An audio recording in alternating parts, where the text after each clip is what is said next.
You've researched visas, schools, housing. You still haven't decided. If you've been Googling countries at 1 a.m, this video is for you. Over the next few minutes, I'm going to share 5 signs that you might be more ready to move abroad than you actually think. I'm Hannah, a relocation coach for thoughtful professionals and their partners, and I've lived across 4 continents over the past 15 years. So I know the mix of excitement, the overthinking, the fear that comes with it. Here you're going to get some clarity without the pressure. So let's find your next truly honest step in your living overseas conundrum. I'm going to offer you 5 signs with real examples and some simple actions. Each sign helps you see where you are in the decision-making process. So do stick around, stay for sign 5, because most people tend to miss it. Sign 1, it keeps coming back. You think you're done with the idea, then a job post or a city vlog just pulls you back into the idea. You pause the real estate apps at work, but once you're home, you reopen them at night. Your partner sighs, are we doing this or not? When people aren't ready, they're going to forget it fast. But if it keeps resurfacing, it's asking for your attention. I'm going to ask you to take a little action here. Grab yourself pen and paper, write down just a couple of lines about what keeps bringing this idea back. Maybe it's nature, a slower pace, using your language skills, friends in the same stage of life, being closer or further away from family. A clean start, perhaps, after a hard few years. Perhaps it's a career opportunity. Sign 2. There's this quiet kind of restlessness. Life looks fine on paper. You've got the job, the home, you've got the routine all set. Yet something just feels flat. You have Sunday night dreads and they're starting to return again, but nothing is actually really wrong with your job. You scroll property abroad, then you tell yourself, I'm just being dramatic about life. My current situation. Most of my clients, they sit at a steady 3 out of 10 when it comes to restlessness most weeks. And that's not a crisis level, is it? But it is consistent. Restlessness often marks a sign of growth. You're outgrowing an old version of yourself. So another action for you, you're going to track your restlessness for 7 days. So next 7 days, note down the time and the trigger. Maybe it's a 10 p.m. scroll on that phone. Maybe it's that 7 a.m. commute to work. Maybe it's after lunch on a Friday, you're raring to get out of the office. Patterns will tell you something. They tell you more than just our feelings alone. We're on to sign 3, change outweighs the fear. Let's face it, moving is scary, but you picture yourself 5 years from now and you feel stuck in amber, staying where you are. Fear is information. It's not always a stop sign. So when I'm working with clients, I actually ask them to rate 2 things on a scale of 0 to 10.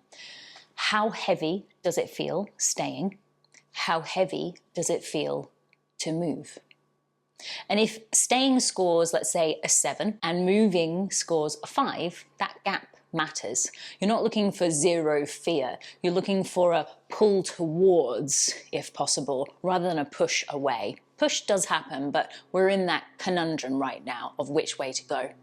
So if curiosity and desire now feel like a stronger feeling than fear, you're shifting into readiness, in my opinion. Try that action. Try the heaviness scale yourself. Write down both numbers. Notice which one might surprise you here. And I'm going to get you to add in the comments below where you picture yourself 5 years from now. Hey, if any of this feels helpful already, I send out monthly newsletters with similar ideas and tools on relocation. Do go check it out. I've got the details in the description box where you can sign up for them. All right, sign 4. It's about redefining what is enough. You've ticked the boxes, life fits, but not quite. Maybe you want more community, nature, a work that stretches you without burning you out. You can be grateful for what you have and still want change. You're asking who you are here and who you could be there. Okay, another action for you. List 3 values you want more of after this move. So another example here could be community. Maybe it's nature, learning a language. Maybe it's stability or play. This isn't just naming what's missing, it's giving yourself a criteria to evaluate destinations and testing whether your dissatisfaction is actually really about location or not. So pick one to prioritize over the next 90 days, wherever you are physically. Try building it where you are right now. The outcome to this is that you'll discover whether you can meet some needs here or whether relocation is necessary, perhaps. Either way, you're deciding based on what you actually value, not just general restlessness. All right, we are at sign 5. You want to know yourself in a new context. You want to see who you are somewhere else. Not because you're actually running away, but because you're curious. You're curious about what might unfold in this new environment. You sense that more parts of you could just breathe there. Maybe the professional side of you or creative you. Maybe it's the spontaneous side of you. Maybe it's just a version of yourself that's been really quiet for years. And that is curiosity, not escape. If your reason includes learning, connection, or contribution, that probably points towards readiness. You're moving toward, not just away from discomfort. If your reason, on the other hand, is only to find relief from your current life, it's probably a good time to pause and get support first. Okay, another action coming at you. Do one experiment this month. Join a local group from your destination country. Cook their food. Watch their news. Or, if you're lucky enough to know someone that already lives there, give them a call, find out more. And notice what draws you in. Notice what draws you in and what doesn't draw you in. This is really gold, this information. Most moves unfold over 3 to 12 months from the moment that you start seriously exploring the idea to the day that you arrive and you begin to settle in. Common triggers to moving are obviously career. Maybe it's lifestyle. Maybe it's your partner's job or family ties. You don't need to fix everything today though. You just need that honest next step. All right, what you can do this coming week, pick just one small action. Write down a couple of lines about why the idea keeps returning. Go ahead and track restlessness for the next 7 days.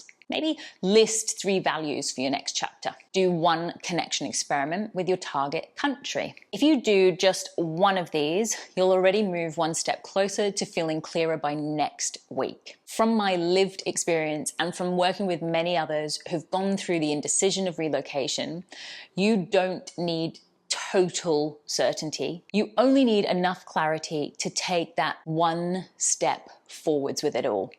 And if you recognize yourself in any of these signs, the next video is also going to help you get there. It covers 3 fears that keep people stuck and how to move through them. Click into part 2 now.